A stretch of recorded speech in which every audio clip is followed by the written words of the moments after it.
ప్రేమించే దేవుడు, రక్షించే దేవుడు, కనుపాపరీతిగా మనల్ని కాపాడుతున్న యేసయ్య నామమునకు సంపూర్ణ మహిమ ఘనత ప్రభావాలు కలుగునుగాక. హల్లెలూయా. దేవుడు అనంతమైన కృపను బట్టి ఈ రీతిగా మాట్లాడడానికి, దేవుని మాటలు పంచుకోవడానికి యేసయ్య చూపిస్తున్న కృప అంతటి బట్టి ఆయన గణనామానికి వందనాలు స్తోత్రాలు చెల్లించుకుంటున్నాం. హల్లెలూయా. చిన్న ప్రార్థన చేసుకుందాం, తర్వాత వాక్యానికి వెళ్దాం. ప్రేమ గల తండ్రి, కృపగలిగిన ప్రభువా, జీవం గల నాయన, జీవాధిపతి, నీ గణనామానికి వందనాలు స్తోత్రాలు. ఎంతైనా నమ్మదగిన దేవుడు, వేల్పలలో మీ వంటి వారు లేరు అయా. పరిశుద్ధతలో మీకు సమము ఎవరు లేరు గనుక, మీకు సాటి ఎవరు లేరు గనుక నీకు వందనాలు స్తోత్రాలు తండ్రి. అయా మానక మా పెదవులను చూచి ప్రార్థన అంగీకరించే దేవుడుగా మీరు ఉంటున్నందు బట్టి వందనాలు. నీకే సంపూర్ణమైన మహిమ అయా, ఘనత, ప్రభావములు యుగ యుగములు నీకు మాత్రమే కలుగునుగాక. ఎప్పట్లాగా ఈ దినం మీరు దిగిరండి నాయన, మీరు మాట్లాడండి. నీ ప్రియబిడ్డలందరినీ దర్శించమని ప్రార్థించినాను. ఇప్పటికే నాయన ఒక్కొక్క హృదయాన్ని తండ్రి మీరు ప్రభా సిద్ధపరుస్తున్నందు బట్టి వందనాలు. హృదయాలను పౌలు వాక్యం ప్రకటించగా లూదియా హృదయాన్ని ప్రకటించిన దేవుడే తండ్రి, ఈ దినం వాక్యం ప్రకటిస్తుండగా ప్రతి హృదయాన్ని మీరు తెరచి ఉంచుతున్నందు బట్టి వందనాలు. అయా నిజముగా కీర్తనలో రాయబడినట్లుగా అయా, దుప్పి నీటి వాగుల కొరకు ఆశపడినట్లుగా ప్రభా నా ప్రాణం నీ కోసం ఆశపడుతున్నది అన్నట్లుగా ప్రతి హృదయాన్ని మీరు ఆశతో అవును తండ్రి నీ వాక్యం కోసం ప్రభా ఎదురు చూస్తుండగా నీకు వందనాలు. నేరుగా బహుస్వస్థముగా నీ ప్రియబిడ్డలందరితో మీరు మాట్లాడండి, మీరు మహిమ పొందండి, నీ గొప్ప కార్యాలు జరిగించి అయా మీరే మహిమ ఘనత ప్రభావాలు పొందుమని ముందున సమయంలో తోడై ఉండి నడిపించమని సంపూర్తిగా నీకే మహిమ ఘనత ప్రభావములు యుగ యుగములు నీకు కలుగునుగా. ముందున సమయంలో నడిపించి సంపూర్ణ మహిమ మీరు పొందమని యేసయ్య అద్వితీయ నామం అడిగి ప్రార్థిస్తున్నాము తండ్రి, ఆమెన్. హల్లెలూయా.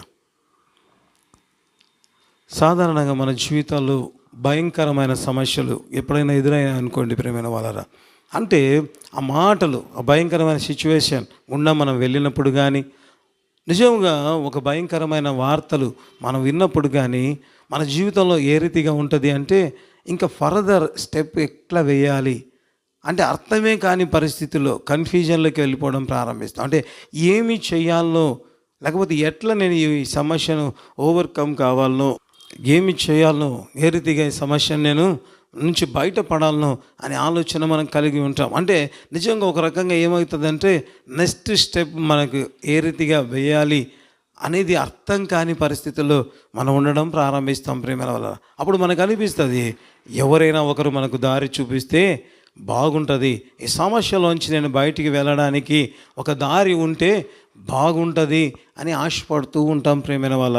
ఇంకా కొంతమంది అనుకుంటారు ఒకవేళ దేవుడు ఏమైనా దారి చూపిస్తే బాగుంటుంది, బైబిల్లో ఇటువంటి పరిస్థితుల గుండా వెళ్ళినప్పుడు ఏ రీతిగా వారు బయటపడి ఉంటారు అనే ఆలోచన కూడా మనకు రావచ్చు ప్రేమైన వాళ్ళ. అందుకే మామూలుగా ఏం చేస్తాం మనము, అందుకే ఏమని అంటారంటే బైబిల్ రాయబడి ఉంటుంది కదా, యెహోవా ధర్మశాస్త్రం ఆనందించు దీవారాత్రులు దాన్ని ధ్యానించువాడు ధన్యుడు అని ఉంటుంది ప్రేమైన వాళ్ళ. అంటే ఏ సమస్యకైనా బైబిల్లో సమాధానం ఉంటుందా అంటే ఖచ్చితంగా చెప్పొచ్చు, సమాధానం ఉంటుంది అని. అంటే బైబిల్ గ్రంథంలో లేని నిజముగా సమస్యలకు పరిష్కారం ఇంకెక్కడ దొరకదు ప్రేమైన వాళ్ళ. ఎందుకంటే ఎవరికైనా ఏ సమస్య అయినా ఒకవేళ అది భారంగా అనిపించవచ్చు, కానీ మన దేవుడు ఎవరు అంటే ఆయన ఆకాశాన్ని జ్ఞానతో కొలచిన దేవుడు. మన దేవుడు ఎవరు అంటే బైబిల్ రాయబడి ఉంటుంది ఆయన సర్వశక్తిమంతుడు. మన దేవుడు ఎవరు అని మనం అనుకుంటే ఆయన మహత్తు గల మాట చేత సమస్తాన్ని కలగజేసిన దేవుడు ప్రేమైన వల్ల. ఇంత గొప్ప దేవుడు, ఈ యావత్ ప్రపంచాన్ని కలగజేసిన దేవుడే మన దేవుడు ఏంటుండగా ఆ దేవుని మాటలే బైబిల్ గ్రంథంలో రాయబడి ఉంటాయి. అంటే ఎక్కడికి వస్తే సమస్యకు పరిష్కారం దొరుకుతుంది అంటే దేవుని దగ్గరికి వచ్చినప్పుడు ప్రేమైన వాళ్ళు. నిజంగా బైబిల్లో మాత్రమే ప్రతి సమస్యకు నిజంగా ప్రతి సమస్యకు సమాధానం ఉండడం ప్రారంభిస్తుంది ప్రేమల. ఇంత భయంకరమైన పరిస్థితుల్లో కూడా సమాధానం దొరుకుతుంది అంటే ఎస్ అని చెప్పచ్చు ప్రేమైన వాళ్ళు. ఏ రీతిగా నిజంగా చూడడం ప్రారంభిద్దాం. ఇర్మియా గ్రంథము 31వ అధ్యాయము 9వ వచనాన్ని మనం చదువుదాం, మధ్యలోంచి చదువుదాం. వారు నన్ను ప్రార్థించుచుండగా నేను వారిని నడిపించుదును. చాలా ప్రేమైన వాళ్ళ దేవుడు చెప్తున్నాడు ఏమనంట, వారు ప్రార్థిస్తూ ఉండగా నేను వారిని నడిపిస్తాను అని చెప్పడం ప్రారంభించాడు ప్రేమైన వాళ్ళ. అంటే నిజంగా నాకు అనిపిస్తుంది ఏ స్థితిలోనైనా, ఎటువంటి భయంకరమైన స్థితిలోనైనా ఎప్పుడైతే మనం ప్రార్థన చేయడం ప్రారంభిస్తామో దేవుడు ఏమంటాడు, ఆ సమస్యలకు మీకు అన్ని వైపులా మూసుకొని పోయి ఉంటే కూడా ఎప్పుడైతే వారు ప్రార్థన చేస్తూ ఉంటారో దేవుడు ఏమంటాడంటే వారు ప్రార్థిస్తుండగా నేను వారిని నడిపిస్తాను అని చెప్పడం ప్రారంభించాడు ప్రేమైన వాళ్ళ. ఇది సాధ్యమా అంటే నిజంగా సాధ్యమే ప్రేమైన వాళ్ళ. ఎందుకు సాధ్యమంటే బైబిల్లోనే రాయబడి ఉంటుంది, ఆయన అరణ్యములలో మార్గం సిద్ధపరచువాడంట. హల్లెలూయా. అరణ్యం అంటేనే భీకరంగా ఉంటుంది, అయితే అక్కడ కూడా దేవుడు మార్గాన్ని చేయగలిగిన సమర్థుడు అంట ప్రేమైన వల్ల. ఆ దేవుడు చెప్పిన మాట, వారు ప్రార్థిస్తుండగా నేను వారిని నడిపించడం ప్రారంభిస్తాను. అంటే దారే లేదు కదా ప్రభా, అయినా మీరు ప్రార్థన చేస్తే ఏం చేస్తాడంటే దేవుడు నడిపించడం ప్రారంభిస్తాడంటే ప్రేమైన వాళ్ళరా. చూడడం ప్రారంభిద్దాం ఏ రీతిగా సమస్య ఎంత భీకరంగా ఉంటే దేవుడు వాళ్ళ ఎదుట ఇంకా ఏ ద్వారము లేదు అని వారు అనుకుంటూ ఉంటే వారు ప్రార్థించినప్పుడు దేవుడు ఏం చేశాడో చూడడం ప్రారంభిద్దాం ప్రేమైన వాళ్ళరా. మొదటి రాజుల గ్రంథము 19వ అధ్యాయము 2వ వచనం నుంచి చదువుకుందాం. మొదటి రాజుల గ్రంథము 19వ అధ్యాయము 2వ వచనం నుంచి 4వ వచనం వరకు. యెజబెలు ఒక దూత చేత ఏలియాకు ఈ వర్తమానము పంపించాను. రేపు ఈ వేళకు నేను నీ ప్రాణమును వారిలో ఒకని ప్రాణము వల్లే చేయని ఎడల దేవుడు నాకు గొప్ప అపాయము కలుగు చేయునుగాక. కాబట్టి అతడు ఈ సమాచారము తెలుసుకొని లేచి తన ప్రాణము కాపాడుకొనుటకై పోయి యూదా సంబంధమైన బెర్షబాకు చేరి అచ్చట ఉండుమని తన దాసునితో చెప్పి తాను ఒక దిన ప్రయాణము అరణ్యంలోకి పోయి ఒక బదిరీ వృక్షము కింద కూర్చుండి మరణాపేక్ష గలవాడే, యెహోవా నా పితరుల కంటే నేను ఎక్కువ వాడను కాను, ఇంత మట్టుకు చాలును, నా ప్రాణము తీసుకొనుము అని ప్రార్థన చేశాను. చాలా ప్రియమైన వాళ్ళ, ఇక్కడ చూస్తే ఒక వ్యక్తి జీవితంలో ఒక వినరాని మాట వినడం ప్రారంభించాడు. ఏంటి ఆ మాట అంటే, ఆ వ్యక్తిని ఒక రాజు భార్య అంటే రాణి చంపుతాను అని చెప్పడం ప్రారంభించింది ప్రేమైన వల్ల. ఎప్పుడైతే ఆ మాట ఏలియా విన్నాడో బైబిల్లో రాయబడి ఉంటుంది, అతడు భయపడ్డాడంట ప్రేమైన వాళ్ళరా. అతడు భయపడి, బైబిల్లో రాయబడి ఉంటుంది, అతడు పారిపోవడం ప్రారంభించాడు ప్రేమైన వాళ్ళరా. నిజంగా ఎంత భయంకరమైన పరిస్థితి అంటే ఆ భయం ఏం చేసింది, అతను పారిపోవడం ప్రారంభించాడు. అంటే ఏ విధము చేతనైనా సరే నేను తన ప్రాణాన్ని రక్షించుకోవాలా అంటే ఆ మాట ఇంక ఏమవుతుంది అని ఆ వ్యక్తి ఎంతో టెన్షన్గా పారిపోవడం ప్రారంభించాడు ప్రేమైన వాళ్ళ. అంటే ఇక ఏలియా గారి జీవితంలో ఏముంది అంటే ఇక ఖచ్చితంగా ఆ వ్యక్తి ఏం చేస్తుంది, చంపుతుంది. కాబట్టి అతనికి ఇక వేరే మార్గమే లేదు. ఒకవేళ నాకు అనిపిస్తుంది, అరణ్యానికి పోయాడు కదా, అరణ్యానికి వెళ్ళిన తర్వాత ఓకే నేను ఇశ్రాయేల్ దేశంలో లేను, ఇప్పుడు అరణ్యంలో ఉన్నాను కాబట్టి నా ప్రాణానికి సేఫ్టీ ఉంటుంది అంటే నిజంగా ఆ రీతిగా ఉంటే ఏలియా అంతగా భయపడేవాడు కాదు ప్రేమైన వాళ్ళరా. ఆ వ్యక్తికి తెలుసు ఆ చెప్పిన వ్యక్తి అంతా భయంకరమైన వ్యక్తి. బైబిల్లో రాయబడి ఉంటుంది, ఆమె అనేకులను చంపించినట్లుగా మనం బైబిల్లో చూడొచ్చు ప్రేమైన వాళ్ళ. సో ఆ వ్యక్తి అనుకుంటే ఖచ్చితంగా ఏదైతే చెప్పిందో అది చేయడం ప్రారంభిస్తుంది ప్రేమైన వాళ్ళ. కాబట్టి ఏలియా జీవితంలో ఏమైనా ఆప్షన్స్ ఉన్నాయా అంటే ఏ ఆప్షన్ లేదు ప్రేమైన వాళ్ళరా, ఏ ఆప్షన్ లేదు ప్రేమైన వాళ్ళరా. అందుకే ఏలియా అంటాడు, అయ్యా ఇక ఇంత మట్టుకు చాలు, నా ప్రాణం తీసుకో అని చెప్పినట్లుగా మనం బైబిల్లో చూడడం ప్రారంభిస్తాం ప్రేమైన వాళ్ళరా. అదే మరి అప్పుడు ఏం జరిగిందో కూడా మనం చూడడం ప్రారంభిద్దాం. అదే రీతిగా 19వ అధ్యాయం 14వ వచనం చదువుకుందాం. తిరిగి ఏలియా అంటే దేవునికి ప్రార్థన చేశాడు, తర్వాత దేవుని మందిరానికి మరి వెళ్ళాడు. తర్వాత ఏలియాతో దేవుడు మాట్లాడాడు. అప్పుడు ఏలియా ఏం చెప్తున్నాడో చూడడం ప్రారంభిద్దాం ప్రేమైన వాళ్ళరా. 14వ వచనం. అందుకతడు, ఇశ్రాయేలు వారు నీ నిబంధనను త్రోసివేసి నీ బలిపీఠములను పడగొట్టి నీ ప్రవక్తలను ఖడ్గం చేత హతము చేసిరి. సైన్యములకు అధిపతియగు దేవుడు నగు యెహోవా కొరకు మహారోషము గలవాడని నేను ఒకడను మాత్రమే మిగిలి ఉండగా వారు నా ప్రాణము తీసివేయటకే చూచుచున్నారని చెప్పెను. చాలా ప్రేమైన వాళ్ళరా, ఇక్కడ ఏలియా చేసిన ప్రార్థన మనకు కనబడుతుంది. దేవునితో మాట్లాడడం అంటే ప్రార్థనే. కాబట్టి అతను చెప్తున్నాడు, అయ్యా ఇది నా పరిస్థితి, నేను మహారోషం కలిగిన వాడు, నేను ఒక్కనే ఉన్నాను, అయితే నా ప్రాణమును వాళ్ళు తీయజూచుచున్నారు అని దేవునికి చెప్పడం ప్రారంభించాడు ప్రేమైన వాళ్ళ. నిజంగా ఏలియా పరిస్థితి ఎంత దారుణంగా ఉంది అంటే తాను చంపుతారు, ఇక చావుకు తప్ప వేరే మార్గమే లేదు, అతను ఇక బతికి ఉండడానికి ఛాన్సే లేదు. కాబట్టి బైబిల్ రాయబడి ఉంటుంది, అది పారిపోయినట్లుగా మనం చూడడం ప్రారంభిస్తాం ప్రేమైన వాళ్ళరా. అంటే నాకు అనిపిస్తుంది, ఏలియాని అడిగామనుకోండి, అయ్యా తప్పించుకోవడానికి ఏమైనా ఛాన్స్ ఉన్నదంటే ఛాన్స్ ఉంటే నేను వదులుకుంటాను అంటాడు. ఒకవేళ ఏమైనా అవకాశం ఉందా అంటే, అవకాశం ఉంటే నేను సద్వినియోగం చేసుకుంటాను కదా అనడం ప్రారంభిస్తాడు ప్రేమైన వాళ్ళ. ఇంత భయంకరమైన పరిస్థితుల్లో ఏలియా ఏం చేశాడు అంటే దేవునికి ప్రార్థన చేయడం ప్రారంభించాడు. ఇందాక 14 వచ్చినా కూడా మనం చూడొచ్చు ప్రేమైన వాళ్ళ. దేవునికి చెప్పడం ప్రారంభించాడు. ఎప్పుడు అభయంకరమైన సమస్యలో ఎప్పుడైతే దేవునితో మాట్లాడడం ప్రారంభించాడో ఏం జరిగింది? నిజంగా మరణం వచ్చిందా? రాలేదు ప్రేమైన వాళ్ళ. బైబిల్లోని మనం చూడొచ్చు. అతడు అనుకున్నాడు ఇక చాలు నేను చచ్చిపోతాను అనుకున్నాడు. ఎందుకంటే ఆమె ఎటు నన్ను చంపుతుంది అని. అయితే ప్రార్థన చేసిన తర్వాత దేవుడు ఏలియాతో మాట్లాడిన తర్వాత ఏలియా ఏం చేస్తున్నాడు అంటే తన బ్రతికే ఛాన్స్ వచ్చింది అని చెప్పొచ్చు ప్రేమ. అంటే తనకు అన్ని దారులు మూసుకపోయి మరణమే అనుకున్నాడు. అయితే బైబిల్ రాయబడి ఉంటుంది, తర్వాత అతడు ప్రార్థన చేసిన తర్వాత దేవుడు ఏలియాతో మాట్లాడిన తర్వాత ఏలియా ఏం చేస్తున్నాడో మనం చూడడం ప్రారంభిద్దాం ప్రేమైన వాళ్ళ. అదే 19వ అధ్యాయము 19వ వచనాన్ని మనం చూడడం ప్రారంభిద్దాం. ఏలియా అచ్చట నుండి పోయిన తరువాత అతనికి షాపాతు కుమారుడైన ఎలీషా కనబడెను. అతడు తన ముందరనున్న 12 అరకల ఎడ్ల చేత దున్నించుచు 12వ అరక తాను తోలుచుండెను. ఏలియా అతని చేరబోయి తన దుప్పటి అతని మీద వేయగా. చాలా ప్రేమైన వాళ్ళ ఇక్కడ చూస్తే ఆ పై వచనంలో దేవుడు మాట్లాడతాడు. ఏలియా అన్నాడు, అయ్యా నేను చచ్చిపోతాను అని చెప్తే దేవుడు అన్నాడు, నువ్వు పోయి నీకు బదులుగా ఎలీషాను అభిషేకం చేయి అని చెప్పడం ప్రారంభించాడు. ఆ తర్వాత మనం ఇందాక 19వ వచనంలో చూసుకున్నాం. ఏలియా ఏం చేశాడు? ఎలీషా దగ్గరికి వెళ్ళడం ప్రారంభించాడు ప్రేమ వాళ్ళ. అంటే భయంకరమైన సమస్య, మరణమే అతని దగ్గరికి వచ్చింది కాబట్టి అతడు భయపడ్డాడు.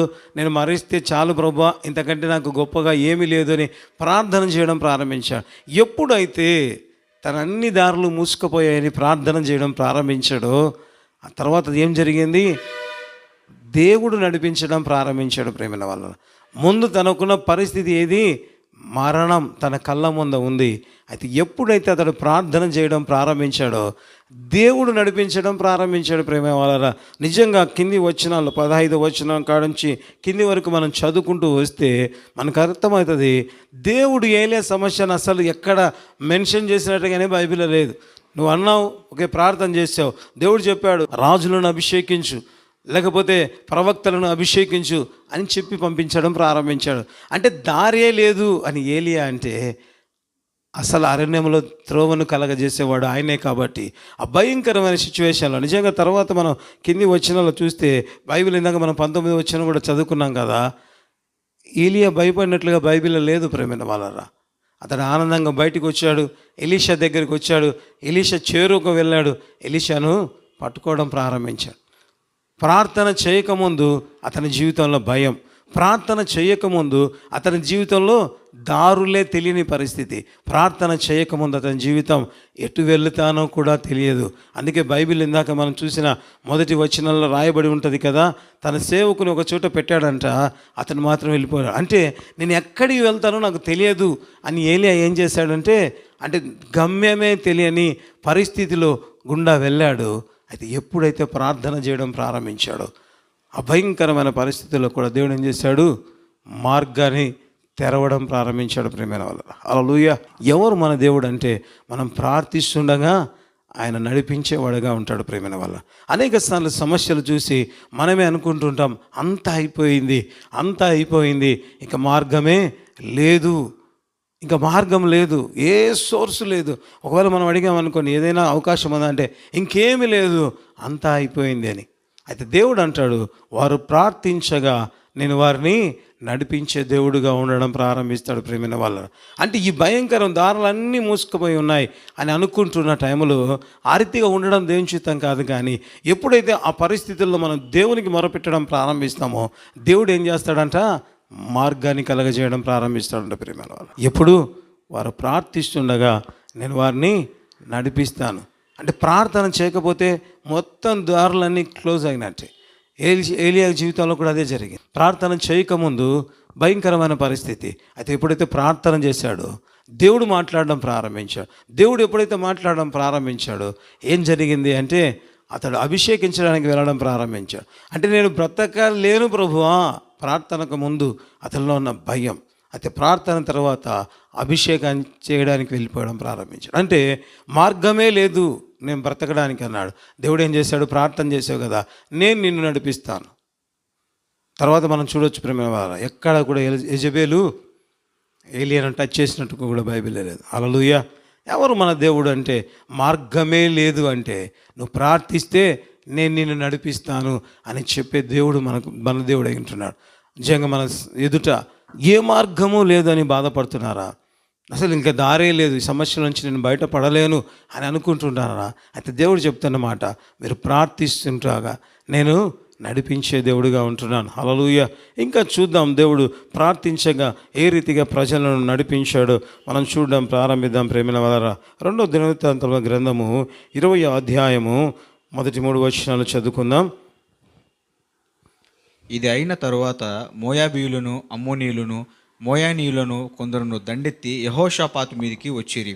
అంతలో కొందరు వచ్చి, సముద్రము ఆవల నుండి సిరియనుల తట్టు నుండి గొప్ప సైన్యం ఒకటి నీ మీదికి వచ్చుచున్నది, చిత్తగించుము, వారు హససోన్ తామారు అను ఎన్గేదిలో ఉన్నారని యెహోషాపాతుకు తెలియజేసిరి. అందుకు యెహోషాపాతు భయపడి చాలా ప్రేమ బైబిల్ రాయబడ్డది. అందుకు యెహోషాపాతు భయపడి, ఎందుకు భయపడ్డాడంట? గొప్ప సైన్యము ఆ రాజు మీదకి రావడం ప్రారంభించింది ప్రేమిన వాళ్ళ. నిజంగా మొదటి వచనం చూస్తే మోయాబీయులు, అమాయనీయులు రీతిగా ముగ్గురు సైన్యము, 3 దేశాల సైన్యము వచ్చినట్లుగా మనం చూడడం ప్రారంభిస్తాం ప్రేమిన వల్ల. ఇంత గొప్ప సైన్యం ఎప్పుడైతే ఒక దేశం మీదకి దండెత్తి రావడం ప్రారంభించిందో బైబిల్ రాయబడి ఉంటుంది, ఆ రాజు ఏం చేశాడంట? భయపడాడు. భయపడి అని బైబిల్ రాయబడి ఉంటుంది. యెహోషాపాతు భయపడి అని బైబిల్ రాయబడి ఉంటుంది. అంటే ఇక పరిస్థితి ఏ రీతిగా ఉంది అంటే, చుట్టూ అంటే ఒక రాజు, కొంత సైన్యం, అయితే 3 బలమైన రాజులు వచ్చి ఎప్పుడైతే ముట్టడి వేయడం ప్రారంభించారో ఇక అతని ముందు ఏ దారి లేదు ప్రేమైన వాళ్ళ. అంటే ఇంక ఏ ఛాన్స్ లేదు. ఖచ్చితంగా వాళ్ళు వచ్చి ఏం చేస్తారు? వారిని చంపడం ప్రారంభిస్తారు. నిజంగా వారి జీవితంలో వాళ్ళ ముందున్న మార్గం ఏదైనా ఉందా అంటే ఏమీ లేదు ప్రేమైన వాళ్ళరా. అప్పుడు బైబిల్ రాయబడి ఉంటుంది, మనం చూడొచ్చు ప్రేమైన వాళ్ళరా. అంటే ఆ 3వ వచనం నుంచి కూడా మనం చూడొచ్చు. అయితే అదే దినవృత్తాంతముల గ్రంథము 20వ అధ్యాయము 12వ వచనం చదువుదాం. మా దేవా, నీవు వారికి తీర్పు తీర్చవా? మా మీదికి వచ్చి ఈ గొప్ప సైన్యముతో యుద్ధం చేయుటకు మాకు శక్తి చాలదు, ఏమి చేయుటకును మాకు తోచదు, నీవే మా దిక్కు అని ప్రార్థన చేసెను. చాలా ప్రేమైన వాళ్ళరా, భయపడ్డాడు. ఇంకేం చేశాడు? అయ్యా, ఈ గొప్ప సైన్యముతో యుద్ధము చేయుటకు మాకు శక్తి చాలదు అని చెప్పడం ప్రారంభించాడు. అంటే ఇంకా పూర్తిగా యెహోషాపాతు పరిస్థితి ఎంత దారుణంగా ఉందంటే, ఇక మా చేత కాదు అని రాజు చెప్పడం ప్రారంభిస్తున్నాడు ప్రేమైన వాళ్ళు. అంటే దారే లేదు, ఒక రకంగా చూస్తే ఇక ముందుకు వెళ్ళడానికి దారే లేదు. ఎప్పుడైతే యెహోషాపాతు ప్రార్థన చేయడం ప్రారంభించాడో ఆ తర్వాత చూడొచ్చు ప్రేమైన వాళ్ళరా, బైబిల్ రాయబడి ఉంటుంది, విస్తారమైన సైన్యాన్ని దేవుడు ఏం చేశాడు? దేవుడు మాట్లాడి ఆ సైన్యాన్ని నిజంగా యెహోషాపాతు చంపలేదు ప్రేమైన వాళ్ళరా, వారికి వారే నిజంగా చంపుకొని చచ్చిపోయినట్లుగా బైబిల్లో చూడవచ్చు. అంటే ప్రార్థన చేయకముందు అతని జీవితం ఎంత భయంకరం అంటే, భయపడ్డాడు, ప్రార్థన చేశాడు. ఇక నాకు శక్తి లేదు ప్రభా, ఇక నువ్వే సహాయం చేయి అని ప్రార్థన చేయడం ప్రారంభించాడు ప్రేమైన వాళ్ళరా. ఆ వ్యక్తి ఎప్పుడైతే ప్రార్థన చేశాడో, నిజంగా మన మూలవాక్యాన్ని మనం చూసుకున్నాం కదా, వారు ప్రార్థిస్తుండగా నేను వారిని ఏం చేస్తాను? దేవుడు అన్నాడు, వారిని నేను నడిపిస్తాను అని చెప్పడం ప్రారంభించాడు. మరి ఈ వ్యక్తి ప్రార్థన చేశాడు, ఈ గొప్ప సైన్యంలో ప్రభా నాకు యుద్ధం చేయటకు శక్తి లేదు అంటే, దేవుడు ఏ రీతిగా ఆ 3 రాజులను చంపాడో ఆ తర్వాత బైబిల్లో చూడవచ్చు. తర్వాత ఏం జరిగిందో మనం చూడడం ప్రారంభిద్దాం ప్రేమిల వల్ల. దినవృత్తాంతముల గ్రంథం 20వ అధ్యాయం 25వ వచనం. యెహోషాపాతును అతని జనులను వారి వస్తువులను దోచుకొనుటకు దగ్గరకు రాగా ఆ శవముల యొద్ద విస్తారమైన ధనమును ప్రశస్తమైన నగరును కనబడెను. వారు తమకిష్టమైనంత మట్టుకు తీసుకొని తాము కొనిపోగలిగినంత కంటే ఎక్కువగా ఒలుచుకొనిది. కొల్ల సొమ్ము అతి విస్తారమైనందున దానిని కూర్చుకొనుటకు వారికి 3 దినములు పట్టెను. హల్లెలూయా. ముందేమన్నాడు? నాకు భయం ప్రభా అన్నాడు, భయపడ్డాడు. తర్వాత ఏం జరిగింది? ప్రార్థన చేశాడు. ఏమని? అయ్యా నాకు శక్తి లేదు ఈ సైన్యంతో పోరాడడానికి అని. ఎప్పుడైతే ప్రార్థన చేయడం ప్రారంభించాడో 25వ వచనంలో రాయబడింది, వాళ్ళకి ఎన్ని రోజులు పట్టిందంట? 3 దినములు పట్టిందంట ప్రేమైన వాళ్ళ. అంటే కొల్ల సొమ్ము సంపాదించుకుంటారు. అంటే దారే లేదు యెహోషాపాతు జీవితంలో ముందుకు వెళ్ళడానికి. అయితే ప్రార్థన చేస్తే దేవుడు ఏం చేశాడు? దారి కలగజేయడం ప్రారంభించాడు ప్రేమైన వాళ్ళ. అంటే అయ్యా అంత అయిపోయింది ఇక నా చేత కాదు అని ప్రార్థన చేశాడు. ఎప్పుడైతే ప్రార్థన చేయడం ప్రారంభించాడు, బైబిల్ రాయబడి ఉంటుంది, దేవుడు మాటుగాళ్ళని పెట్టి వాళ్ళని చంపేసినట్లుగా బైబిల్లో చూడొచ్చు ప్రేమైన వాళ్ళ. అంటే మనం ప్రార్థన చేస్తే దేవుడు ఏం చేస్తాడు? అన్ని పరిస్థితులను తారుమారు చేసి దేవుడు మనకేం చేయడం ప్రారంభిస్తాడు? మార్గాన్ని ఏర్పరచడం ప్రారంభిస్తాడు ప్రేమైన వాళ్ళ. హల్లెలూయా. అంటే దేవుడు ఏం మాట్లాడుతున్నాడు? ఎంత భయంకరమైన సమస్య అయినా, అది మనల్ని భయపెట్టే సమస్య అయినా, ఇక తలుపులు అన్నీ మూసుకుపోయి ఉన్నాయి, ఇక నేను ఇక్కడ నుంచి బయటపడలేను అని అంత భయంకరమైన సమస్య అయినా దేవుడు చెప్తున్న ఒకే ఒక మాట, మీరు ప్రార్థిస్తే నేను మిమ్మల్ని నడిపించేవాడిగా ఉంటాను. అది ఎంత భయంకరమైన సమస్య అయినా సరే, మీకు శక్తికి మించిన సమస్య అయినా సరే, అయితే దేవుడు చెప్తున్న మాట, వారు ప్రార్థించగా నేను వారిని నడిపిస్తాను అని చెప్పే దేవుడు మన దేవుడు అయి ఉంటున్నాడు ప్రేమ వాళ్ళరా. హల్లెలూయా. మరి నిజముగా ఒక జరిగిన సాక్ష్యాన్ని మీతో నేను పంచుకోవాలని ఆశపడుతున్నాను. అంటే ప్రార్థనకు ముందు వారి జీవితాలు భయం, ప్రార్థనకు ముందు వారి జీవితాల్లో అన్నీ మూసుకుపోయిన ద్వారాలే. అయితే ప్రార్థన జరిగిన తర్వాత దేవుడు ఎట్టి అద్భుతాలు బైబిల్లోనే కాదు, ప్రార్థన చేస్తే మూసుకుపోయిన ప్రతి ద్వారం అని మనం అనుకుంటే దేవుడు ఏ ద్వారమైనా తీయగలడు ప్రేమైన వాళ్ళరా. హల్లెలూయా. ఆయన తీయగా మూయివాడు ఎవడు అని బైబిల్లో ఉంటుంది. సో జరిగిన ఒక సాక్ష్యాన్ని నేను మీతో పంచుకోవాలని ఆశపడుతున్నాను ప్రేమైన వాళ్ళరా. చాలా రోజుల కిందట మరి నాకు తెలిసిన ఒక సహోదరులు ఉండేవారు ప్రేమైన వాళ్ళ. వారికి వివాహమై అనేక సంవత్సరాలు మరి అయి ఉంటుండగా ఎప్పుడైతే వారికి సంతానం కలగకుండా ఉండడం జరిగిందో, వారు ఏం చేశారంటే వైద్య ప్రయత్నానికి వాళ్ళు వెళ్ళడం ప్రారంభించారు ప్రేమ వల్ల. ఎందుకంటే మ్యారేజ్ అయ్యి అనేక దినాలు అవుతుంది, అయినా మా జీవితంలో సంతానం కలగలేదు కదా అనే ఉద్దేశంతో వాళ్ళు ఏం చేశారంటే డాక్టర్లను సంప్రదించడం ప్రారంభించారు. ఎప్పుడైతే డాక్టర్లను సంప్రదిస్తే వాళ్ళు చెప్పారు, సో ఈ ట్రీట్మెంట్ వాడితే మీకు సంతానం కలుగుతుంది అని చెప్పడం ప్రారంభించారు ప్రేమ వల్లరా. వారు సంతోషపడ్డారు. మరి ఆ డాక్టర్ దగ్గర ఆ ట్రీట్మెంట్ తీసుకోవడం ప్రారంభించారు ప్రేమ వాళ్ళరా. ఆ ట్రీట్మెంట్ కంప్లీట్ అయిపోయింది, కానీ వారి జీవితంలో సంతానం అయితే కలగలేదు ప్రేమ వాళ్ళరా.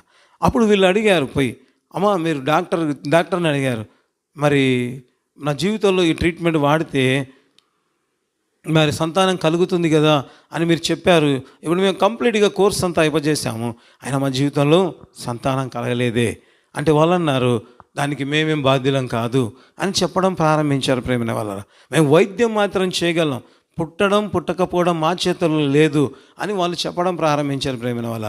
ఎప్పుడైతే ఈ పరిస్థితులు గుండా ఆ కుటుంబం వెళ్ళడం ప్రారంభించిందో అనేక మంది నిజంగా అనేకమైన సలహాలు ఇవ్వడం ప్రారంభించారు. ఇక ఎందుకు ఈ వ్యక్తి ద్వారా నీకు సంతానం కలగదు కాబట్టి ఈ వ్యక్తిని ఏం చేస్తావు, వదిలి నువ్వు రెండో పెళ్ళి చేసుకో అని చెప్పడం ప్రారంభించారు. అంటే పరిస్థితి ఎంత భయంకరంగా వెళ్తుంది అంటే అంత భయంకరంగా వెళ్ళడం ప్రారంభిస్తుంది ప్రేమైన వాళ్ళ.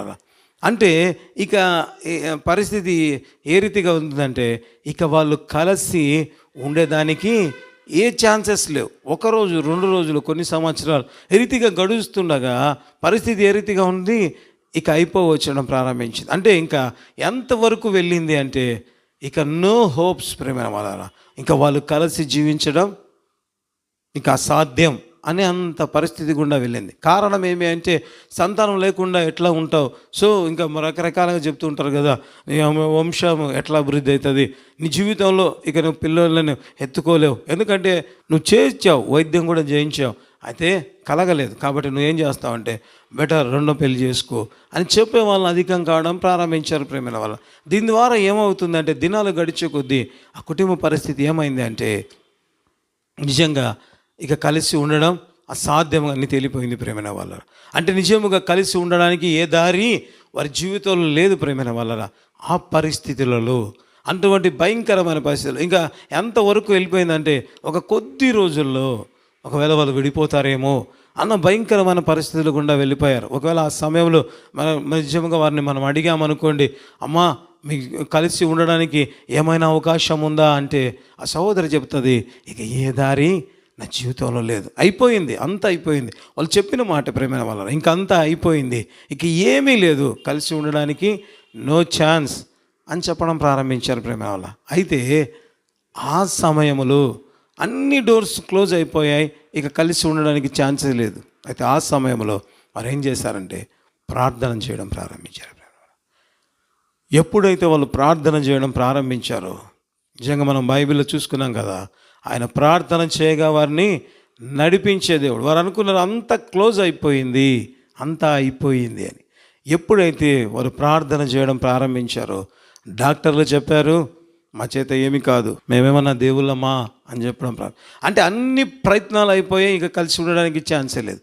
అయితే ఎప్పుడైతే ప్రార్థన చేయడం ప్రారంభించారో దేవుడు ఆశ్చర్య రీతిగా ప్రేమైన వాళ్ళరా వారు ప్రార్థన చేస్తుండగా మూసుకుపోయాయి కలిసిపోవడానికి ద్వారాలు అనుకుంటే దేవుడు ఒక ద్వారాన్ని తెరిచి తిరిగి ఏం చేశాడు, ఆ సహోదరి జీవితంలో ప్రేమైన వాళ్ళరా సంతానాన్ని అనుగ్రహించాడు ప్రేమైన వాళ్ళ. హల్లెలూయా. అంటే ప్రార్థన చేస్తూ ఉంటే దారి మూసుకుపోయిందని కూర్చొని ఉండే పరిస్థితులు ఉంటే ఎప్పుడైతే ప్రార్థన చేయడం ప్రారంభించారో ప్రేమైన వాళ్ళరా దేవుడు ఏం చేశాడు, ఆశ్చర్యకరంగా ఒక ఆశీర్వాదపు తలుపు తెరవడం ప్రారంభించారు. హైలీ ఇంపాసిబుల్, వీళ్ళకి ఎవరు చెప్పినా ఇంకా వినరు అనే పరిస్థితి. ఎందుకంటే కలిసి ఉండడానికి ఎవరు చెప్పినా వినరు అంతే, ఎందుకంటే పరిస్థితి ఆ రీతిగా ఉంది. అయితే ప్రార్థన చేస్తుండగా దేవుడు ఏం చేశాడు, వారు కలిసి ప్రయాణించడానికి ద్వారం తెరవడం ప్రారంభించాడు. ఎప్పుడు వారు ప్రార్థన చేసినప్పుడు ప్రేమ వల్ల. ఈ దేవుడు ఎవరు, అన్ని తలుపులు మూసుకుపోయి ఉన్నాయి, ఇక నేను ముందుకు నడవలేను అని నువ్వు అనుకుంటూ ఉంటే ఆ దేవుడు అంటాడు, నువ్వు ప్రార్థిస్తూ ఉంటే నేను నిన్ను నడిపిస్తూ ఉంటాను. హల్లెలూయా. ఇంత గొప్ప దేవుని కలిగి ఉండడానికి ఆయన చూపిన కృపకై యేసయ్య నామమునకే సంపూర్ణ మహిమ కలుగును గాక. హల్లెలూయా. తలలోంచి ప్రార్థన చేసుకుందాం. ప్రేమగల తండ్రి, కృపగలిగిన ప్రభువా, జీవంగలిగిన ఆయన జీవాధిపతి, గణనామానికి వందనాలు స్తోత్రాలు. ఆశ్చర్యకరుడ ఆశ్చర్య కార్యాలు చేసే గొప్ప దేవ, నీకే వందనాలు స్తుతులు స్తోత్రాలు చెల్లించుకుంటున్నాం నాయన. మా దేవుడు ఎవరు అంటే నాయన ప్రార్థిస్తుండగా ఆలకించడమే కాదు వారిని నడిపించగలిగిన దేవుడు కూడా మీరే కనుక నీకు స్తోత్రాలు వందనాలు. అయా మా ఎదుట భీకర ధ్వని గల మార్గమందు ఉన్నారు తండ్రి. అయా మేము అడుగు ముందుకు వేయలేమని మేము అనుకుంటే కూడా ప్రభా, అప్పుడు మేము ప్రార్థించినప్పుడు మీరు మమ్మల్ని నడిపించే దేవుడిగా ఉంటున్నందు బట్టి వందనాలు. ఏలియా జీవితంలో, యెహోషాపాతు జీవితంలో, ఆయా సహోదరి జీవితాన్ని ప్రార్థించినప్పుడు ఏ రీతిగా అద్భుత రీతిగా మీరు నడిపించారు, అదే దేవుడు నేటికి సజీవుడు నాయన. ఆ దేవుని అద్భుతాల శక్తిలో ఏమాత్రము మార్పు లేదు నాయన. మారని దేవుడవు మీరే, మాట తప్పని దేవుడవు మీరే కనుక నీకు స్తోత్రం. బలమైన నీ కృప కలిగిన కార్యాలు జరిగించండి. ఎంతమంది అయితే అరణ్యములను మూసుకొని ఉన్నాను, నేను మధ్యలో ఇరుక్కొని ఉంటున్నాను, నేను వెళ్ళడానికి మార్గమే లేదనుకుంటున్నారు. అయా అరణ్యములో మార్గమును కలగజేసే దేవుని ఎదుట వారు ప్రార్థించున్నట్లుగా కృప చూపించండి నాయన. ప్రార్థిస్తుండగా మీరు నడిపించే దేవుడుగా ఉంటున్నందు బట్టి నీకే వందనాలు స్తోత్రాలు చెల్లించుకుంటూ ఒక్కొక్కరి జీవితంలో బలమైన అయ్యా మిగుల బలమైన అద్భుతాలు చేయమని ప్రార్థిస్తున్నాను. ఎస్ అయ్యా, నిజంగా వాక్యమైన వారి జీవితాల్లో అయ్యా కొవ్విన దూడలు గంతులు వేగినట్లుగా నీ ప్రేమిడలు అద్భుతాలు ప్రార్థన చేసి అటువంటి అద్భుతాలు పొంది అయ్యా కొవ్విన దూడ వలె గంతులు వేయుదురుగాక ప్రభా. ఎస్ లార్డ్, ఇటు గొప్ప కార్యం జరిగించండి నాయన. నా దేవుడు నాతో మాట్లాడాలని వారు గంతులు వేస్తూ ప్రార్థిస్తూ అద్భుతములు పొందుకొందురుగాక యేసు నామములు. ప్రభువా మీరే కృప చూపించి సహాయం దయచేయండి. బలమైన అద్భుతాలు జరిగించండి. పరిశుద్ధాత్మ దేవుడు ఒక్కొక్కరిని ప్రేరేపించునుగాక యేసు నామములో. హల్లెలూయా. బలమైన రీతిలో ఇప్పటికేనైనా పరిశుద్ధాత్మ దేవుని కార్యం చూస్తున్న బిడ్డలను జరిగిస్తుండగా స్తోత్రం. హల్లెలూయా. అభిషేకం వారి మీదికి దిగి వస్తుండగా స్తోత్రం ప్రభా. యేసయ్య నింపుతున్నదేమో స్తోత్రం. ఇంకా ఇంకా ఇంకా బలముగా అభిషేకించు నాయన, బలముగా అభిషేకించు నా తండ్రి, మిగుల బలముగా అభిషేకించు నాయన.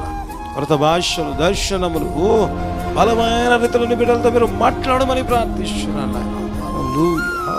వారి ముందున్న ప్రతిదీ వారి ముందున్న కాడి సంఖ్యలు విరగొట్టబడును గాక, ద్వారములు తెరవబడును గాక, మార్గము సిద్ధపరచబడును గాక, దేవుడే వారిని నడిపించును గాక.